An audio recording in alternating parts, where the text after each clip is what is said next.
আমরা জানি একবিংশ শতাব্দীর সবচেয়ে দামি সম্পদ হবে মানুষ। আমাদের বুঝতে পারতে হবে যে এটাই আমাদের ঘনবসতিপূর্ণ দেশের উন্নয়নের চাবিকাঠি। আমাদের মাটির তলে তেমন একটা সম্পদ নাই, তো এইটাই আমরা সত্য জানি। গোল্ড নেই, ডায়মন্ড নেই। এই কথাটা কিন্তু জাপানের জন্য সত্য। মাটির নিচে তাদের অনেক প্রাকৃতিক দুর্যোগ আছে, কিন্তু তারা তাদের মানুষকে এমনভাবে দক্ষতা দিয়েছে যে তারা মানব সম্পদে রূপান্তর হয়েছে। তাহলে আমাদের সামনের শিক্ষা ব্যবস্থার ভবিষ্যৎটা কি দেখতে পাই? হ্যাঁ, আমরা খুব বেহাল দশায় থাকব। আমাদেরকে যারা নেতৃত্ব দিচ্ছেন তাদেরকে আরো গভীরভাবে ভাবতে হবে। এটা এমন একটা দেশ, অনেক ঘনবসতি মানুষ। এই মানুষগুলোকে যদি আমরা শিক্ষা এবং দক্ষতা দিতে না পারি, তারা বেকারে পরিণত হবে।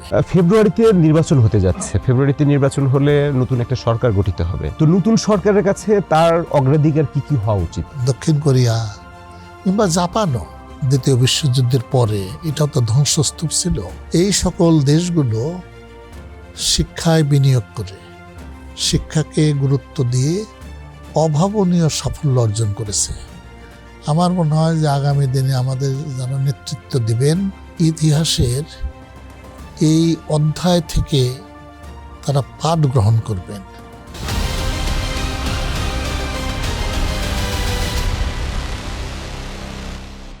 Hello everyone, welcome to TBS future.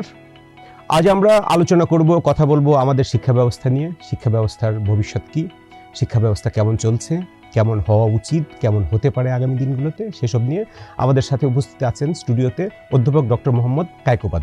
Doctor Mohammad Kaykobad বুয়েটের কম্পিউটার সায়েন্স ডিপার্টমেন্টের সাবেক অধ্যাপক। এখন তিনি আছেন ব্র্যাক ইউনিভার্সিটিতে আছেন ডিস্টিংগুইশড প্রফেসর হিসেবে। ডক্টর কায়কোবাদ, আপনাকে আমাদের স্টুডিওতে স্বাগতম। অনেক ধন্যবাদ। আপনি কেমন আছেন? মোটামুটি আছি। আমরা আপনার ছোটবেলায় একটু ফিরে যাই।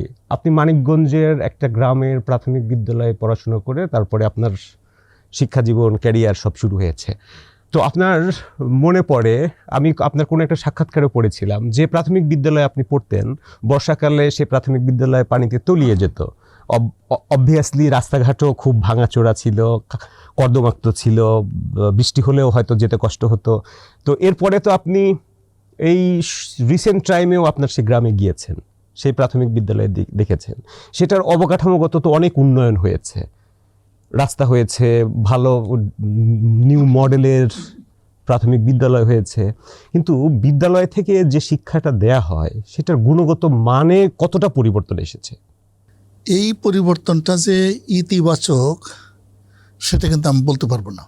আমার ছোটবেলা আমার প্রাথমিক বিদ্যালয়ের শিক্ষক তারা যে অনেক ধনী ছিলেন এমন নয়, কিন্তু গ্রামের মানুষ যে কোনো বিষয়ে তাদের পরামর্শ গ্রহণ করতেন। সমাজে এটা স্বীকৃত ছিল যে শিক্ষক ভালো পরামর্শ দেবেন, তার থেকেই পরামর্শ পেতে হবে। আমি নিশ্চিত না আমাদের বর্তমান সমাজ কি একই ধারণা পোষণ করে কিনা। আমার মনে হয় এই যে গত 60-65 বৎসর হবে, এই সময়টায় আমাদের সমাজে শিক্ষকদের মর্যাদা, মান নিচে নেমে গেছে। তারা আর সমাজের এত গুরুত্বপূর্ণ অংশ না।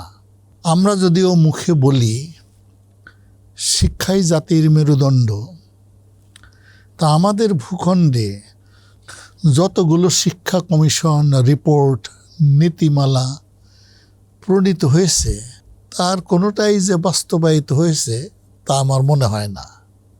অনেক বছর ধরে, কিন্তু এটা 1-2 বছর, 1-2 সরকারের বিষয় নয়। আমরা শিক্ষাই জাতির মেরুদণ্ড বলে শিক্ষার প্রতি যে আমাদের দায়িত্ব পালন সেটা আমরা ঠিক মতো করলাম, এইরকম একটা ভাবের মধ্যে আমরা আছি। আমাদের দেশ থেকে আমরা কখনোই ভাবতে পারতাম না যে মালয়েশিয়াতে যেয়ে পড়ালেখা করব কিংবা কোরিয়াতে যেয়ে পড়ালেখা করব, কখনো ভাবতাম না। আমার বয়সী যারা, তার আগে যারা, পড়ালেখার বিষয়ে আমাদের দেশের বিশেষ করে বিজ্ঞান নিয়ে বিজ্ঞান নিয়ে আমাদের বিজ্ঞানের প্রতি আকর্ষণ ছিল। আমি যদি বলি একই কথা বারবার বিভিন্ন জায়গায় বলি, যদি বলি 3 জন মানুষ রেডিও আবিষ্কার করেছেন, তাহলে তার একজন স্যার জগদীশ চন্দ্র বসু, মুন্সিগঞ্জে বাড়ি। তা আমাদের ঢাকা শহরে জগদীশ চন্দ্র বসুর নামে আদৌ কিছু আছে কি? সে যে মাপের বিজ্ঞানী, তিনি যে মাপের বিজ্ঞানী ছিলেন, রেডিও আবিষ্কার যিনি করেছেন,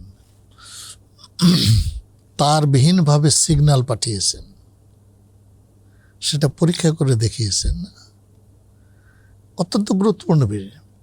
এটা নিয়ে তো আমাদেরই তো গর্ববোধ করার কথা, আমাদেরই পূর্ববর্তী প্রজন্মের একজন বিজ্ঞানী, বাঙালি বিজ্ঞানী এটা করেছে, আমাদের গর্ববোধ করার কথা।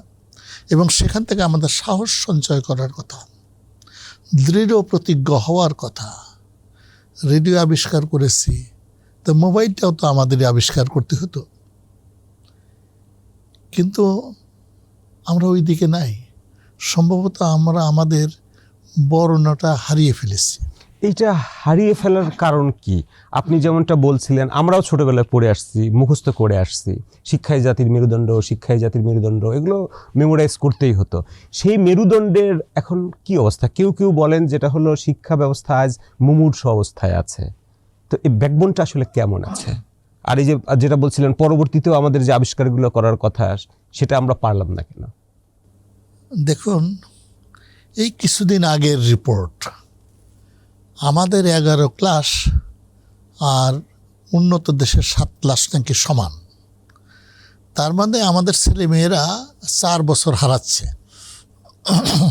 আবার কয়েকদিন আগের কথা, আমাদের আইকিউ নিম্নগামী, যথেষ্ট কম।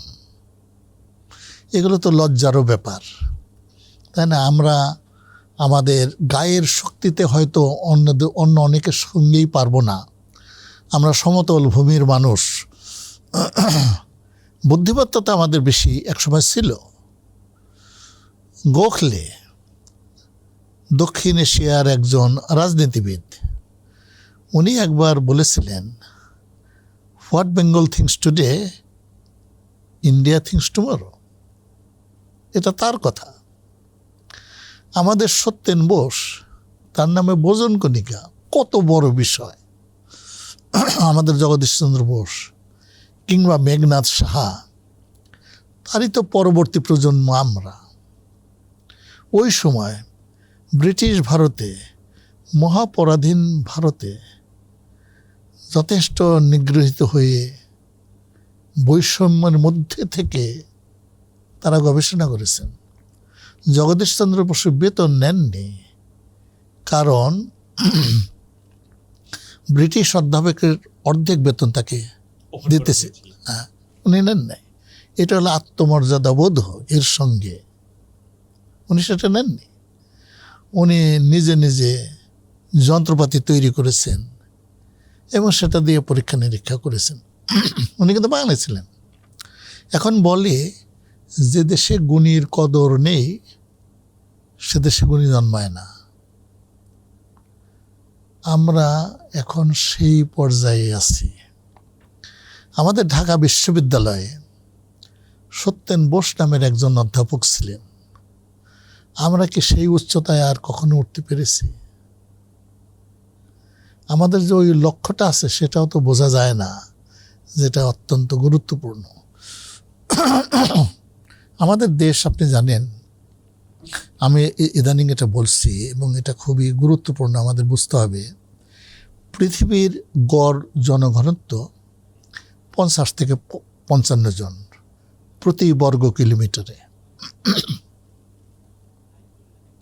আফ্রিকার জনঘনত্ব এরকম 50 থেকে 55 জন।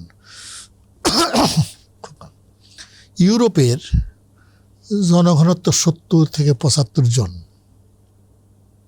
আমেরিকা, উত্তর এবং দক্ষিণ আমেরিকা মিলে ওদের হলো 20-25 জন। এই অ্যাভারেজকে উপরে তোলার জন্য এশিয়ার জনঘনত্ব হলো 150 জন। পৃথিবীর গড় হইল 50, এশিয়ার হইল 150, 3 গুণ বেশি। এর মধ্যে সাউথ এশিয়ার গড় আবার এশিয়ার 3 গুণ। এত এত মানুষ আমাদের এই উপমহাদেশে বাস করে। এর মধ্যে বাংলাদেশের গড় হইল সাউথ এশিয়ার 3 গুণ, 1300। তাহলে কত কত মানুষ আমাদের দেশে আছে। আমরা বলি 21 শতাব্দীতে সবচেয়ে গুরুত্বপূর্ণ সম্পদ হলো মানব সম্পদ। মানুষ তো এমনি সম্পদ হয়ে ওঠে না, এর পরিচর্যা করতে হয়। সেই পরিচর্যার অভাব আমাদের দেশে দীর্ঘদিন ধরে আছে। আমাদের প্রতি বর্গ কিলোমিটারে 1300টি ব্রেইন, মস্তিষ্ক, যেটা নাকি সারা বিশ্ব ব্রহ্মাণ্ডে সবচেয়ে দামি মেটার, সেটা আমাদের 1300। এখন এই দামি মেটারকে দক্ষতা দিতে হবে, প্রশিক্ষণ দিতে হবে, তাহলে এটা দামি মস্তিষ্ক হবে। আলবার্ট আইনস্টাইনের যেরকম হয়েছে, উনি অনেক চিন্তা করেছেন, ভেবেছেন, অনেক সমস্যার সমাধান করেছেন, ওনার ব্রেনটা অনেক সমৃদ্ধ হয়েছে। আমাদেরও যদি আমরা আমাদের তরুণদের, কিশোরদের, শিশুদের ব্রেনটাকে সমৃদ্ধ করতে চাই, তাহলে এর প্রশিক্ষণ প্রয়োজন, শিক্ষা প্রয়োজন, নানা রকম দক্ষতা দেয়া প্রয়োজন। সেখানে আমাদের যথেষ্ট দুর্বলতা আছে। প্রতিবারই যখন বাজেট প্রণীত হয়, আমরা উচ্চ কণ্ঠে বলি যে শিক্ষায় সর্বোচ্চ বাজেট বরাদ্দ দেওয়া হলো, কিন্তু শেষাবধি তো আমরা জানি জিডিপির 1.69%, যেটা কোনো দেশেই এত কম করে না। আপনার পরিবারে যদি 100 মণ পাট থাকে আর 1 মণ ধান, মূল্য সংযোজন আপনি কোথায় করবেন? নিশ্চয়ই চেষ্টা করবেন পাটে, সেটা 100 দিয়ে গুণ হবে। আমাদেরও তাই। আমাদের যত সম্পদ আছে তার মধ্যে যেটা বেশি আছে সেটা হলো মানব সম্পদ।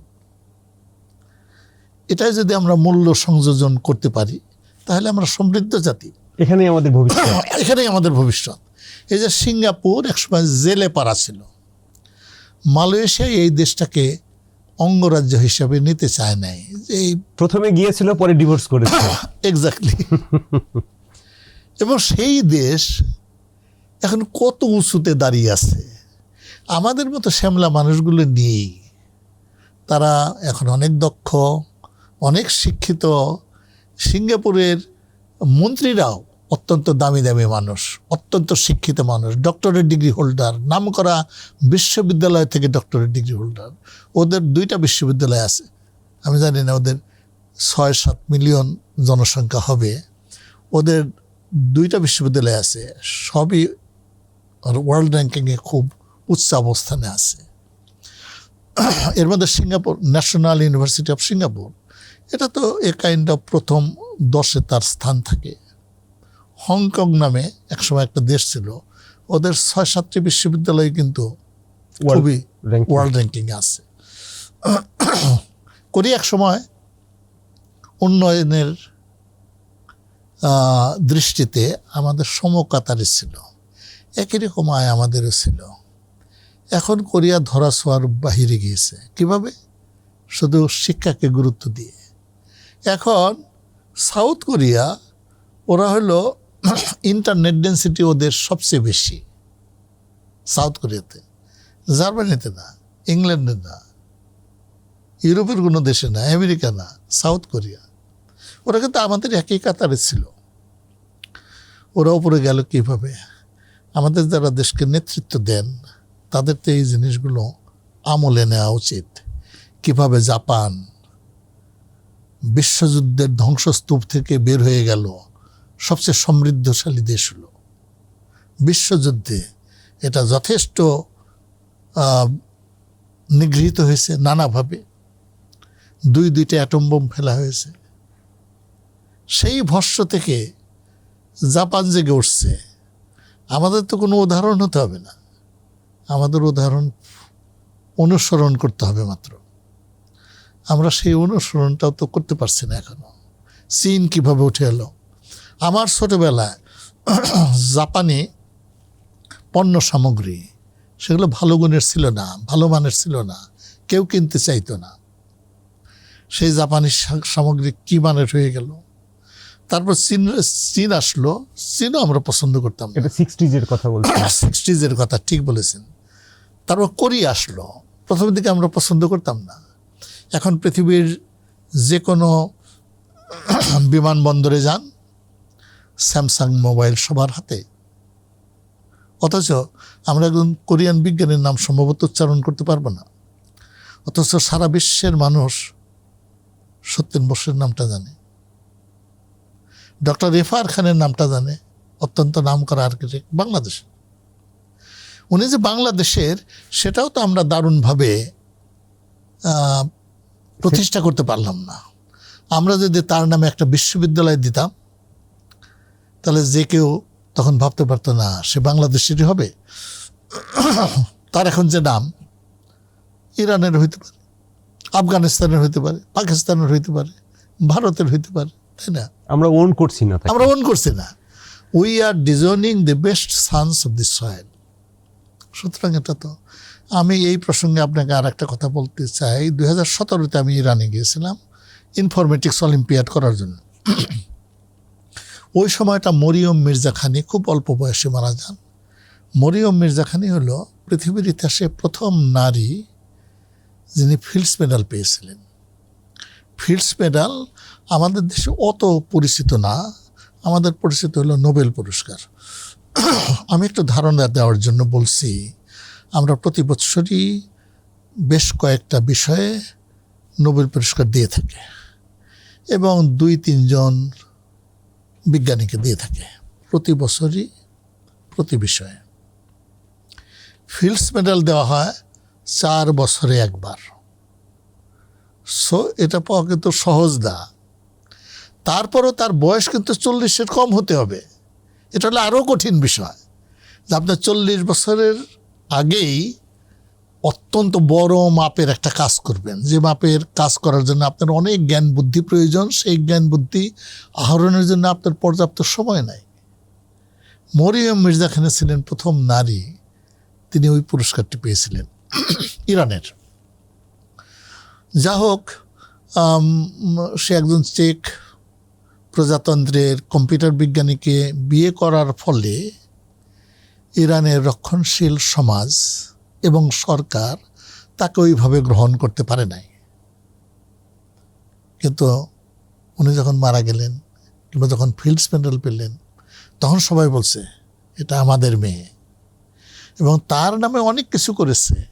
শরীফ ইউনিভার্সিটি অফ টেকনোলজির উনি ছাত্র ছিলেন, তার লাইব্রেরিটা তার নামে করেছে এবং বিভিন্ন শহরে তার নামে অনেক প্রতিষ্ঠান স্থাপনা করেছে।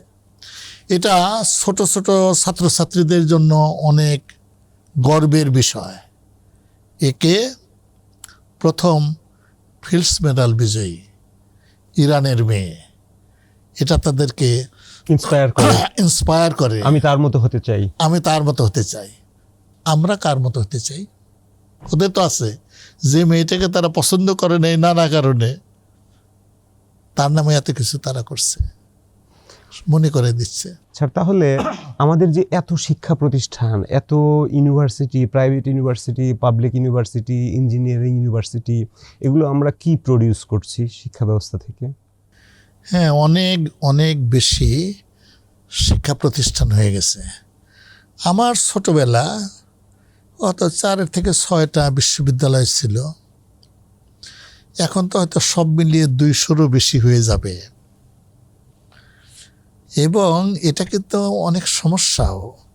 একটা ছেলে কিংবা মেয়ে কোথায় ভর্তি হবে?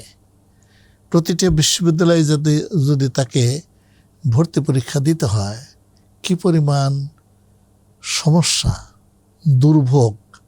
যদি মেয়ে হয় তার বাবাকেও তো মেয়েকে নিয়ে যেতে হবে, তাই না? অনেক দুর্ভোগ। আমরা দীর্ঘদিন যাবৎ এগুলো নিয়ে কথা বলছি, সবাই সমস্যাটা বুঝতেও পারছে, কিন্তু দুর্ভাগ্যজনকভাবে আমরা এখনো সমাধান করতে পারি নাই। যদিও আমাদের কৃষি বিশ্ববিদ্যালয়গুলো করেছে। তারা সমন্বিতভাবে করেছে, শুধু তাই না আমাদের মেডিকেল কলেজগুলো একসাথে করেছে, তাই না? ওই পথ অনুসরণ করা দরকার। এটা আমরা ভর্তি প্রক্রিয়া বলছি, বাট ভর্তি হওয়ার পরে যে শিক্ষাটা তারা পাচ্ছে সেটার কোয়ালিটি কতটুকু? এখন বলা হয়ে থাকে যে যত বেশি পড়ে সে তত বেশি বেকার থাকে। এখন শিক্ষিত বেকারের সংখ্যা আমাদের লেবার ফোর্সে হিউজ পরিমাণে। আবার একটা সংখ্যক আছে যেটা হলো তারা শিক্ষাতেও নাই, ট্রেনিংয়েও নাই, এমপ্লয়মেন্টেও নাই। এই পপুলেশনটার সাইজও কিন্তু হিউজ। তাহলে মানব সম্পদই যদি ফিউচার হয়ে থাকে, তাহলে আমাদের ফিউচারটা আসলে কোথায় আমরা গড়ে তুলছি? আমরা যদি পার্শ্ববর্তী দেশকে দেখি, ভারত, ওরা তো নানা বিচারেই আমাদের মতোই। ওখানেও ধর্মের প্রাধান্য আছে, আমাদের এখানেও ধর্মের প্রাধান্য আছে, আমাদের সংস্কৃতির মধ্যে মিল আছে। ওরা কিন্তু শিক্ষাকে দারুণ গুরুত্ব দিয়েছে। ওরা আইআইটিগুলো প্রতিষ্ঠা করেছে। তারপর যখন বুঝতে পারলো আরও অনেক আইআইটি দরকার, ওরা নতুন আইআইটিগুলো তৈরি করলো বিশেষ একটা পন্থায়। কীরকম? এই আইআইটিগুলো কোনো পুরনো আইআইটির ক্যাম্পাসে প্রথমে তাদের পড়ালেখা হবে। ওই সংস্কৃতিটা ধরে তারা নতুন প্রতিষ্ঠানে যাবে। কেমন? আমরা তো এরকম কিছু করি নাই। আমরা একটা নতুন বিশ্ববিদ্যালয় করেছি, সেখানে শিক্ষক স্বল্পতা আছে, ল্যাব ফ্যাসিলিটিজের অভাব আছে, আমরা করেছি। এতে এটা করলেই তো শুধু হয় না, তাই না? আমরা কি শুধু নাম্বার বাড়াচ্ছি? তাহলে অনেকটা নাম্বার বাড়াচ্ছি, তার ফলে গুণগত মানও হ্রাস পাচ্ছে। স্বভাবতই আমার যদি 100 জন ভালো শিক্ষক থাকেন, আগে 20টি বিশ্ববিদ্যালয় ছিল, এখন তার পরিবর্তে যদি আমি 100টি বিশ্ববিদ্যালয় করি, এখন তো ভালো শিক্ষক প্রতি বিশ্ববিদ্যালয়ের সংখ্যা কমে গেল, তাই না? সুতরাং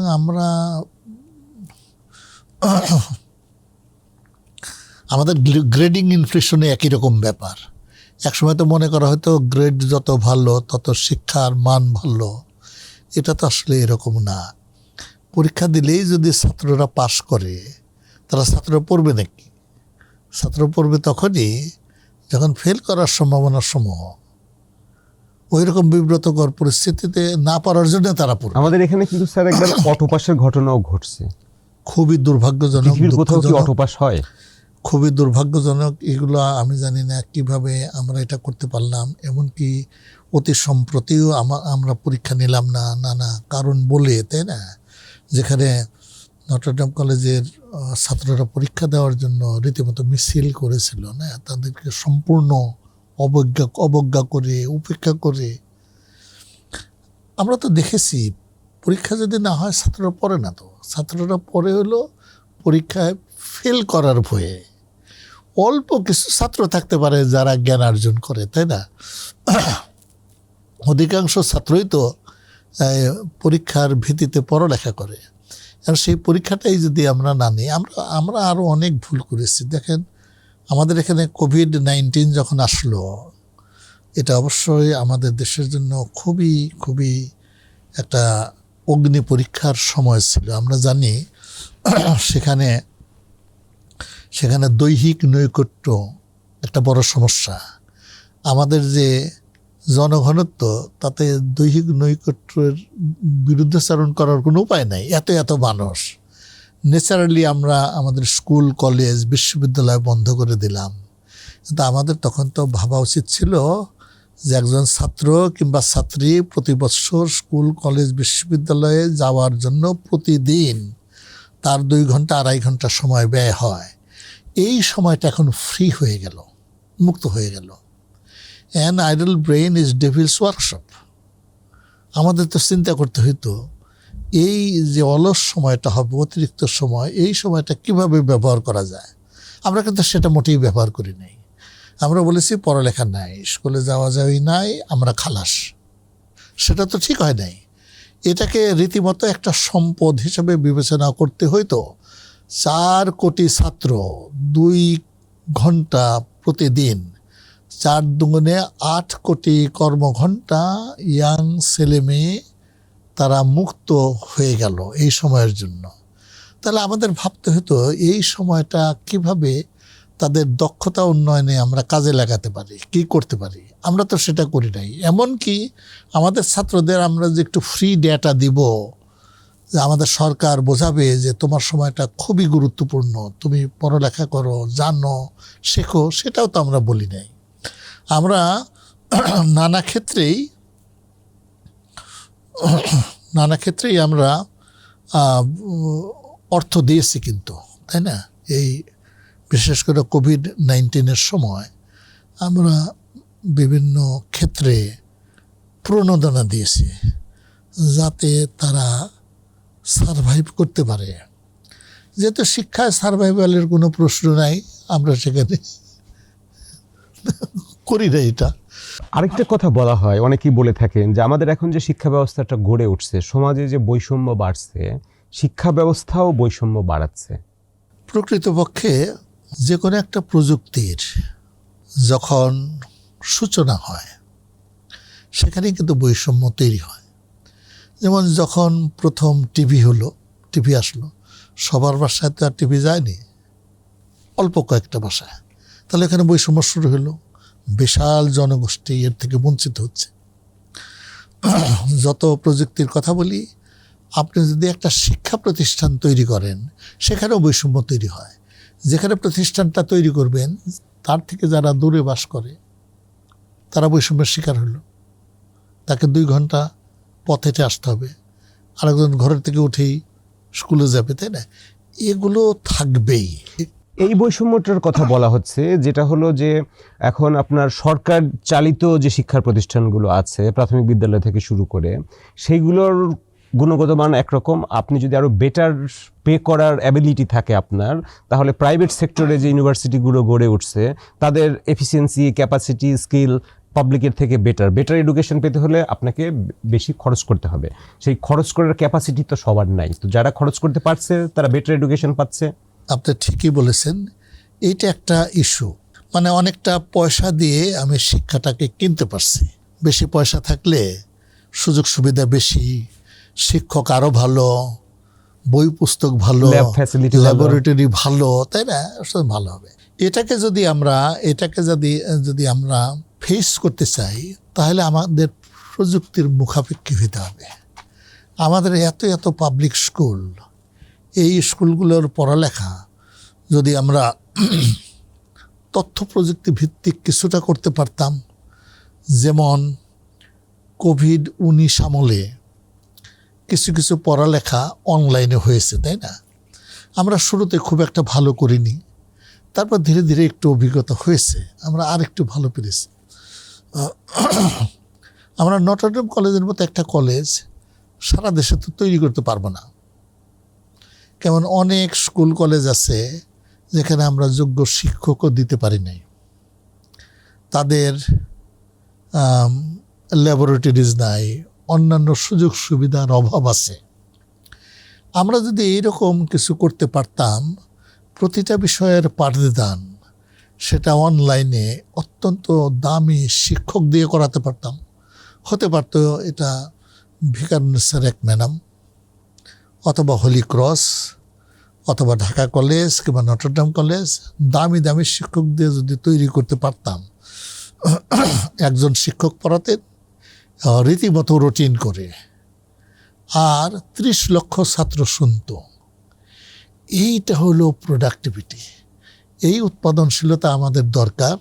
আমরা গরিব দেশ, আমাদের সম্পদ সীমিত, এত সম্পদ আমরা বিনিয়োগ করতে পারি না।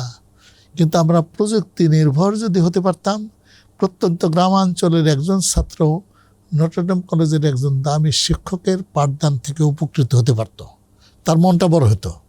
আমি তো দেশের শ্রেষ্ঠ শিক্ষকের পাঠদান শুনছি।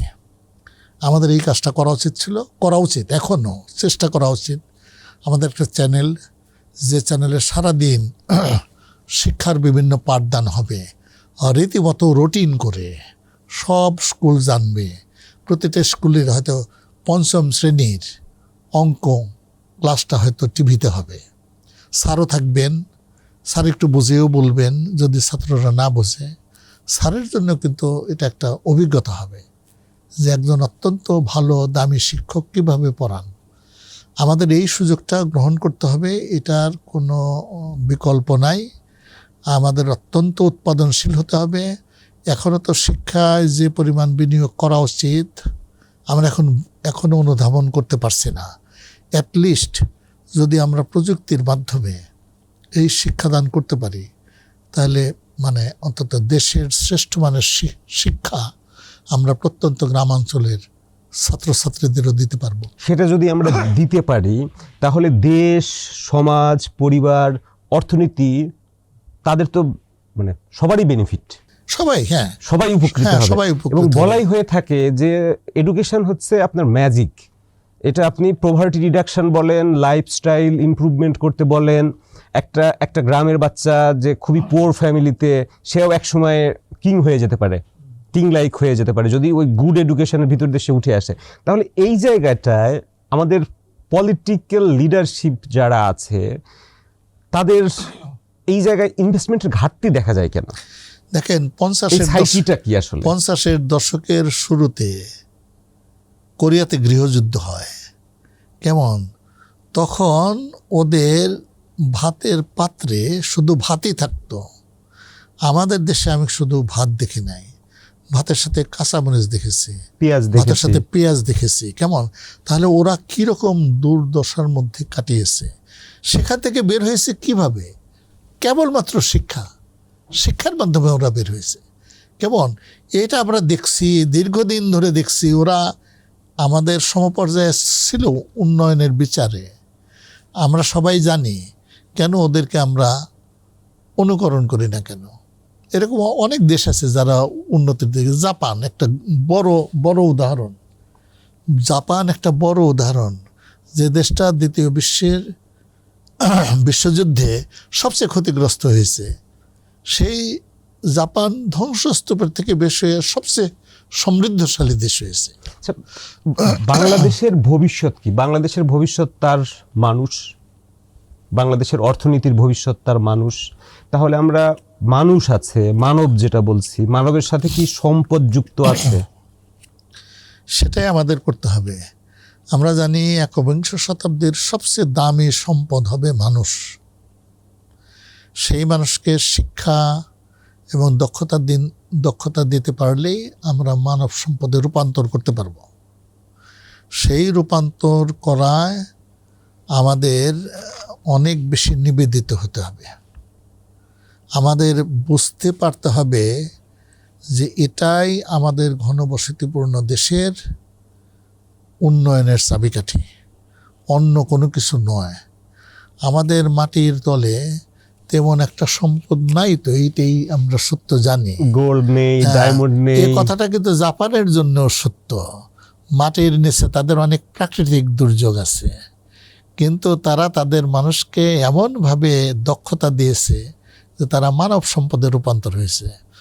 4-5 জন জাপানিজ যদি মিলে একটা ফ্যাক্টরি তৈরি করে, ইন্ডাস্ট্রি তৈরি করে, তার পণ্য দিয়ে, উৎপাদিত পণ্য দিয়ে তারা সারা বিশ্ব দখল করে ফেলে।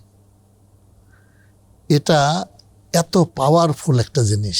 ওদের ব্রেনে কি স্পেশাল কিছু আছে যেটা আমাদের ব্রেনে নাই? না, ওই ব্রেনটা ট্রেন করা হয়েছে। আমরা আমাদের ব্রেনগুলোকে ট্রেন করছি না। আমরা যদি আমাদের ব্রেনগুলোকে ট্রেন করি, এই ব্রেনগুলো কিন্তু ওই মানের হতে পারে যে কোরিয়ারটা হয়েছে। কেন? কোরিয়ান মানুষ ওদের আদি উপাখ্যান অনুযায়ী ওরা তো নিজেদের মানুষই ভাবতো না, ওরা মনে করতো ওরা পশু। সেই কোরিয়া কিভাবে জেগেছে? 40-50 বছর আগেও আপনার এই ব্রেনকে ট্রেন করতে তো অনেক হার্ডল ফেস করতে হতো। এখন তথ্য প্রযুক্তির যুগে সেই ট্রেনিংটা কি আরো অনেক ইজি করেনি? এখন অনেক সহজ হয়েছে। এখন শুধু প্রয়োজন হলো আমাদের অঙ্গীকার, আমাদের অনুধাবন করা যে এই দেশের উন্নয়নের চাবিকাঠি হলো শিক্ষা। এইটা অনুধাবন করতে হবে। এটা যতক্ষণ পর্যন্ত আমরা অনুধাবন না করছি ততক্ষণ পর্যন্ত শিক্ষায় আমরা বিনিয়োগ করব না, যে কাজটা আমরা দীর্ঘদিন করে আসছি। বাংলাদেশের ভূখণ্ডে ন্যায্য বিনিয়োগ শিক্ষায় হয়নি। এটা আমাদের অনুধাবন করতে হবে যে শিক্ষাই জাতির মেরুদণ্ড যে বলি, এ কথাটি অবশ্যই সত্য, কিন্তু সেই মেরুদণ্ডটাকে তো শক্ত করতে হবে। তার জন্য আমাদের চেষ্টার অভাব রয়েছে। এই চেষ্টার ঘাটতি যদি আমরা দূর না করি, তাহলে এখন আমাদের যে আমাদের পপুলেশনের ভিতরে তরুণ প্রজন্মের সংখ্যাই বেশি, তরুণই বেশি, এবং আমরা যেটা বলে থাকি যে আমরা এখন বাংলাদেশ ডেমোগ্রাফিক ডিভিডেন্ড পিরিয়ডের ভিতর দিয়ে যাচ্ছে। এই পিরিয়ডটা তো শেষ হয়ে যাবে আফটার আরও 20-25 বছর পরে, আমাদের ওল্ড এজ পপুলেশনের সংখ্যাও বেড়ে যাবে।